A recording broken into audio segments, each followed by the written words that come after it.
Nagsagawa ng inspeksyon ng Commission on Audit sa mga bagong biling sasakyan at heavy equipment ng Maguindanao del Sur Provincial Government. Ang News Now sa report.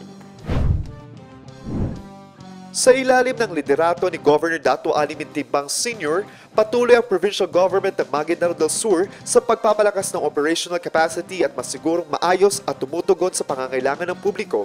Bilang bahagi ng layuning ito, nagsagawa ang Commission on Audit or COA ng isang opisyal na inspeksyon at verifikasyon sa mga bagong biling sasakyan at heavy equipment ng lalawigan na kinabibilangan ng 2 utility van, isang drop side truck, 2 garbage compactor trucks at isang tractor head na i-deliver sa provincial government.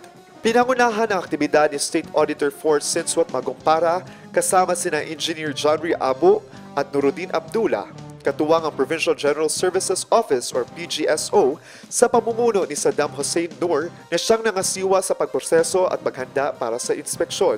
Ipinapakita ng mga bagong unit na ito ang proaktibong hakbang ng lalawigan upang palakasin ang operasyon sa iba't ibang sektor. Inaasahang makakatulong ang mga ito sa pagpapabuti ng infrastruktura, logistical support, waste management at pangkalatang public service delivery. Ang isinagawang inspeksyon ay bahagi ng standard auditing at validation procedures ng COA upang matiyak na sumusunod ang mga kagamitan sa itinakdang regulasyon. Tugma ang mga ito sa technical specifications at dumaan ang lahat sa wastong dokumentasyon. Marcus Uy, iMinds, Philippines.